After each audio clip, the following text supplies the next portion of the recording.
आप देख रहे हैं अल्फा डिफेंस हिंदी में आपका स्वागत है। आज के इस वीडियो में हम लोग बात करेंगे चाइनीज बलून के बारे में जो यूएस के ऊपर देखा गया था। इस बलून को अलग अलग नाम दिए गए हैं, लेकिन जो नाम सबसे पॉपुलर है उसमें इसको स्पाई बलून कहा जा रहा है।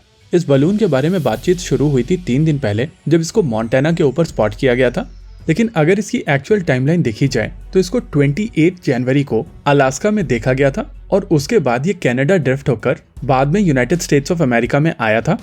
अभी आपकी स्क्रीन के ऊपर इसका पाथ दिखाया गया है और अगर आप इस पाथ को ध्यान से देखेंगे तो आपको समझ में आएगा कि ये पूरे यूनाइटेड स्टेट्स ऑफ अमेरिका के ऊपर घूम कर गया है। यही कारण है कि बहुत सारे लोग ये जानना चाहते हैं कि क्या यूनाइटेड स्टेट्स ऑफ अमेरिका का रिस्पॉन्स सही था। इसके अलावा बहुत सारे लोगों का क्वेश्चन ये भी है कि क्या इस स्पाई बलून की मदद से चाइना ने यूएस के सारे बेसिस को स्टडी कर लिया है। इन दोनों क्वेश्चंस को डिटेल में समझने से पहले आइए समझ लेते हैं स्पाई बलून की आर्किटेक्चर को।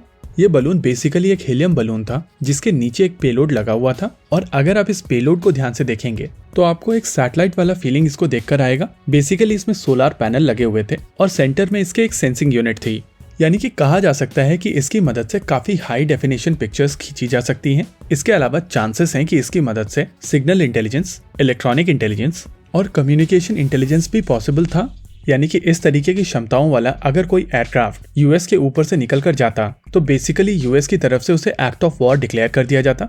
और इसी वजह से जो बहुत सारे लोगों का क्वेश्चन है कि क्या यूएस का रिस्पांस इसको लेकर सही था, उसको समझना जरूरी है।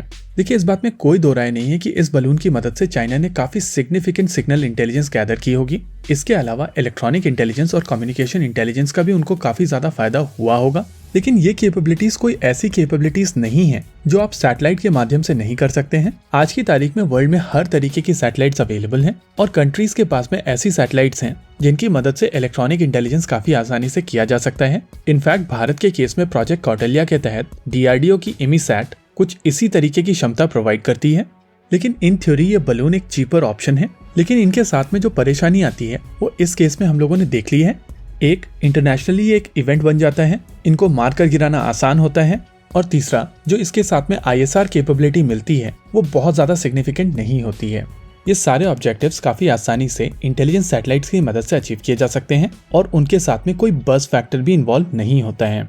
शुरुआत में मीडिया और यूट्यूब चैनल्स की तरफ से रिपोर्ट किया जा रहा था कि ये बलून 65,000 फीट की ऊंचाई पर है और नॉर्मली एयरक्राफ्ट उतने ऊंचे नहीं उड़ते हैं, इसी वजह से इसको इंटरसेप्ट करना मुश्किल हो रहा है। ये बात सही है कि फाइटर जेट्स की मैक्सिमम सर्विस सेलिंग 50,000 से 55,000 फीट तक ही होती है और उसके ऊपर नॉर्मली ये फाइटर जेट्स नहीं जाते हैं, लेकिन इस बलून को इंटरसेप्ट ना किए जाने के पीछे ये कारण नहीं था।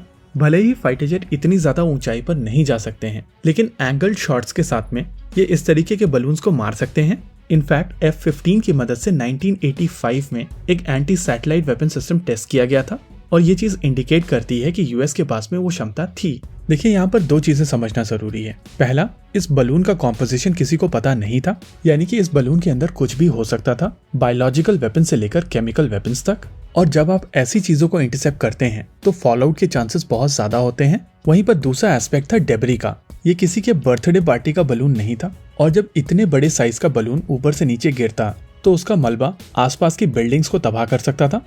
इन दोनों ही एस्पेक्ट्स को देखते हुए यूएस की तरफ से जो रेस्पॉन्स दिया गया था वो मेरे हिसाब से सही रेस्पॉन्स है। पहले उन लोगों ने वेट किया कि बलून पानी के ऊपर पहुंचे और उसके बाद F-22 रैप्टर यूज करके उन्होंने इस बलून को मार गिराया था। ओवरऑल इस पूरे इंसिडेंट्स में 2 चीजें हुई हैं। पहला, चाइना की तरफ से ये मैसेज देने की कोशिश की गई है कि वो यूएस के एयर स्पेस के अंदर इस तरीके के बलून्स भेज सकते हैं और मोस्ट लाइकली इससे पहले यूएस की तरफ से कुछ ऐसे इंसिडेंट्स किए गए होंगे, चाहे वो ड्रोन फ्लाइट्स हो, P-8I नेपट्यून हो या दूसरे इंटेलिजेंस एयरक्राफ्ट्स हो जो चाइना के एयर स्पेस के पास से निकल कर गए होंगे। उसके रेस्पॉन्स में शायद ये चाइना की तरफ से स्टेप लिया गया है।